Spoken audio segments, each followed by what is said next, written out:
Hey world, it's John Pinto, your roving realtor, Bon Vivant video blogger, and I am here with Bob Johnson, all things home guard, home warranty. How you doing, Bob? Doing well today, John. Thanks. Excellent, very good. You're not going to rub in that you went into Monterey over the weekend and didn't ask me to carry your bags? No, I'm not going to rub that in. I'm glad I got to some fresh air, and fortunately today we have some good air quality going on. 5 AQI this morning when I looked, it was pretty good. That's very Raphael, good. Raphael, how are you doing today? Doing great, John. Thank you once again. Oh, my pleasure. So today we're going to talk about water heaters. So I will tell a little anecdote. One day I go out my front door to get the newspaper of all things, and I notice water running down my declined garage driveway. Mhm. I go, this can't be good. So go back inside, have some coffee, go into the garage, and see water is leaking from the water heater. Mhm. And of course, that's very inconvenient. You always want hot water. Now, it did have a happy ending. I'm glad that my water heater did break because I asked the emergency plumber if he owned a home, and he said he did not own a home. And I did have him in a home within a few months. So I'll have my water heater break every month for doing 12 transactions a year to renting plumbers. Uh, but let's wax poetic on water heaters. First of all, um, there's the stands, there's the bracing, there's the water heater only heating half of the tank with the water, and the rest of it is debris and sediment in the bottom of Mhm. the water heater. There's wrapping water heaters, there's undersized water heaters, oversized water heaters. Mhm. There are instant hot water heaters. Holy Toledo, who thought there would be so much water heaters? Bob, launch on water heaters vis-a-vis home warranty. Well, first of all, you're all welcome for the free agent training on always remember to ask anyone you come in contact with if they own a home. Second, water heaters. Yeah, John, the example you gave is a classic one. Mhm. Usually that water heater all of a sudden it might not have been maintained. They didn't clean out the sediment, rust build up, and all of a sudden it starts leaking. It could be just because of age, which happens all the time, and warranty companies deal with that all the time. It could also be as simple. The other item that is, to me, the most common, I think I've run across it too many times to count, but we get the call that the client does not have any hot water. We send out a technician, and it's as simple as the thermocouple.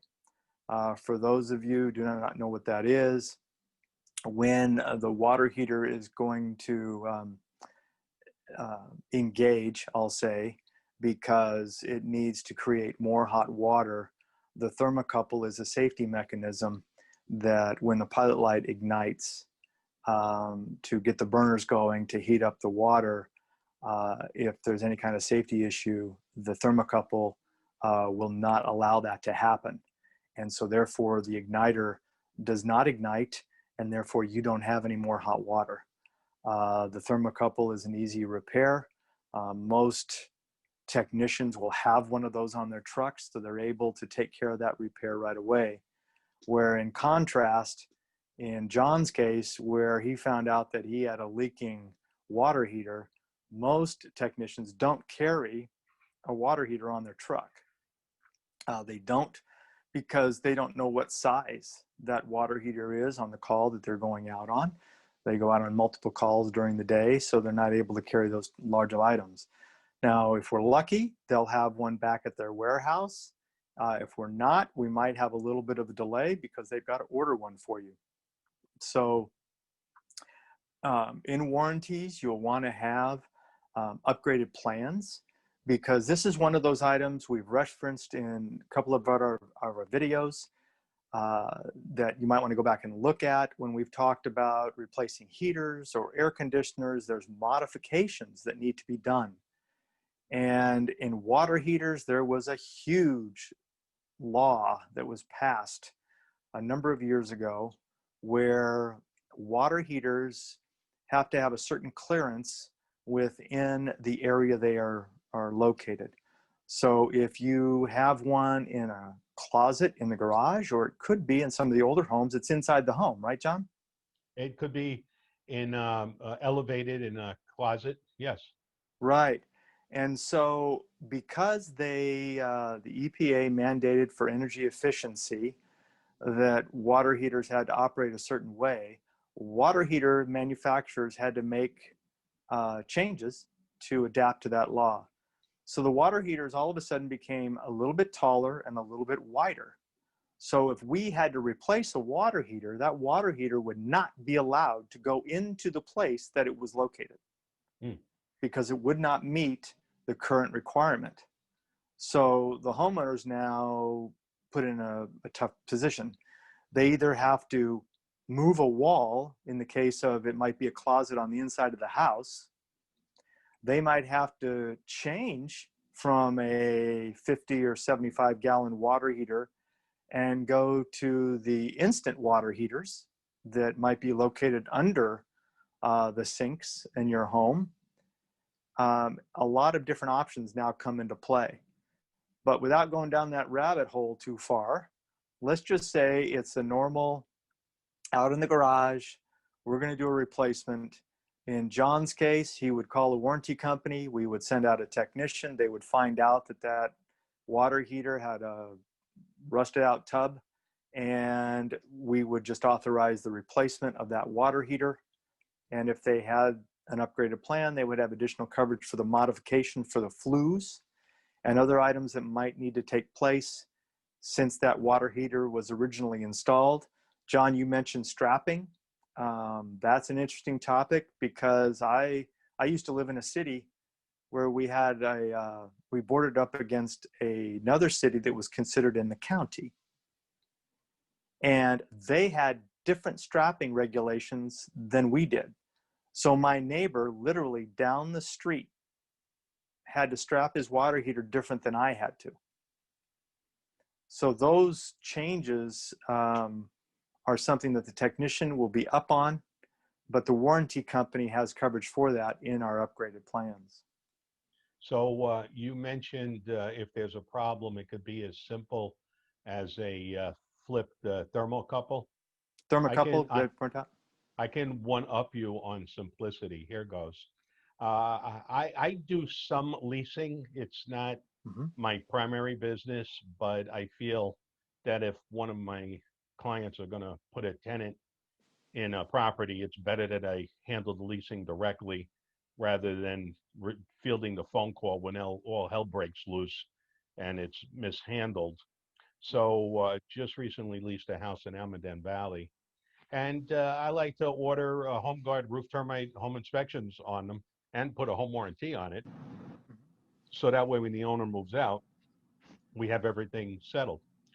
So I get a phone call from the tenant, and they're all kind of uppity and outraged that they have no hot water.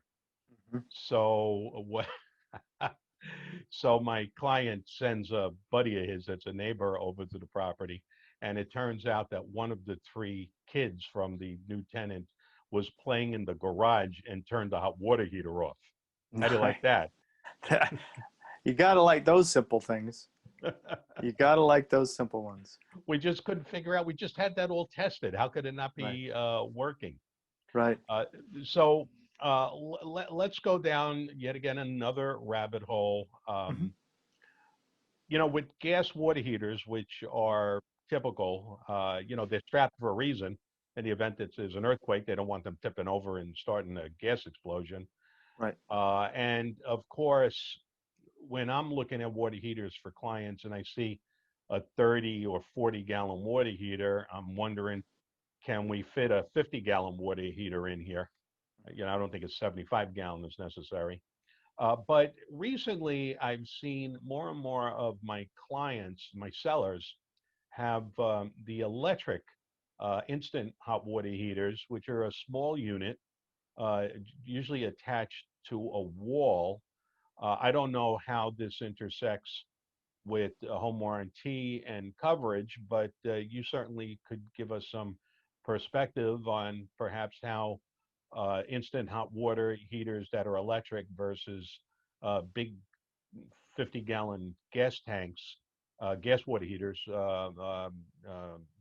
compare to each other. Can you help us with that? Right, and they're certainly becoming more popular. The instant water heater, energy efficiency. You're not trying to keep. We'll stay with the example of 50 gallons. You're not trying to keep a 50-gallon hot water heater and that water hot and using the energy when you might not necessarily need it. And that's why those instant water heaters have become popular. They are expensive. They're not cheaper. There is no question that. It costs more, at least my experience. We can change out a water heater for usually close to half the amount of doing instant and having them upgrade. So again, that would be up to the homeowner. I think most houses, unless there's a size issue, they just don't have the space for it. Most homes are still with your 50, 75 gallon water heaters if you've got larger families. Since we're going down the rabbit trail here, we mentioned in the opening where maybe half the water heater's working because of sediment. I'll suggest to any homeowner that's listening to this, it is so simple to drain your water heater and keep its efficiency. You're going to see a little knob on there. You just put a garden hose on. And if you were to drain it once a year, you take all that sediment out and it runs much more efficiently. We have had issues where, let's say it's a retired couple living in that 3-bedroom, 2-bath home. And so having that 30-gallon or 40-gallon water heater was just fine for them. But then all of a sudden you get a family moving in that's a family of 5 and they're running out of hot water when the last child or teenager wants to take a shower. So it is unique as you sell to a new buyer, what might come up regarding the water heater and why they might want to do what you're talking about, John, and they'll have maybe the idea of putting in an instant water heater in one of the bathrooms. So you can get instant water heaters of various sizes and capacities. Is that correct? Mm-hmm. Oh, that's helpful to know. Yeah. Yeah. So I'll go down another rabbit hole on water heaters. Every now and then I sell really old houses, built in the 1800s, believe it or not, like 1888, 1898. And the water heater is not only undersized, but it is in the basement or it is in the detached garage, or there's one in each. And they are at the end of their useful life, and there is nothing to strap them to because they're freestanding. So let's say I buy a warranty and my hot water heater goes, and it's just physically difficult to replace it in its existing location because then you have to build a whole superstructure around it for bracing it. What happens in that situation? Have you ever seen that? I have experienced that. And speaking warranty in general, that's why all the companies have coverage for modifications because you're talking about the ultimate modification. I have had those where the water heater has to be moved. We have to build the proper stand height. We have to put it in a place that you can have the proper strapping. So the warranty companies do have coverage for that. Sometimes, and this is where you do want to pay attention and get the upgraded plan. I have mentioned on a prior video that in our total protection plan, HomeGuard actually has a $250 coverage included in our total protection plan, which gives the homeowner $250 to go toward any modification over and above their limit. So in a case like you're talking about, they might go over a warranty limit for modifications, and there will be out-of-pocket costs for the homeowner when you get situations like that where you're basically rebuilding the whole water heater system for the home. Who would have thunk that water heaters could be such a nuanced subject, Bob? Well, and John, we shared how long we've been married in a prior video. I've seen them when now water heaters used to last 20 years, and now they're not lasting that long anymore. So staying up on the coverage and what's needed for the home is important because it's changing all the time.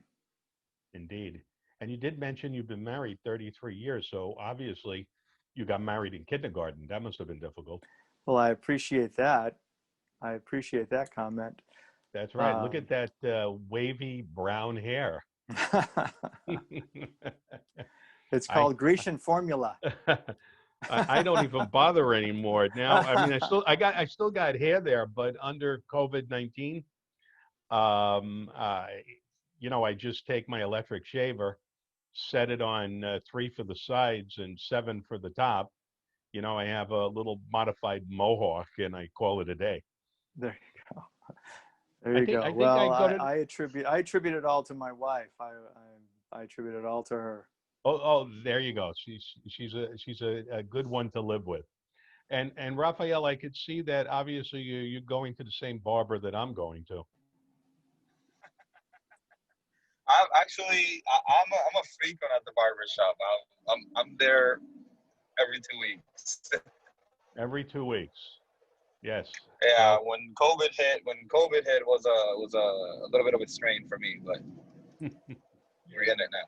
Excellent. So all things water heaters. So Bob, if people need to contact you, how do they reach you? Best way would be my direct cell phone, which is 707-454-6950. Or if they prefer, they certainly can email me at bjohnson@hghw.com. Raphael, if people need to contact you regarding roof termite home inspections? Absolutely. You guys can either call me or text me at 707-616-8762. Or you can email me at rbetances@homeguard.com. That's rbetances@homeguard.com. Gentlemen, thank you for discussing all things hot water heaters today, and we'll see the rest of you on the next page.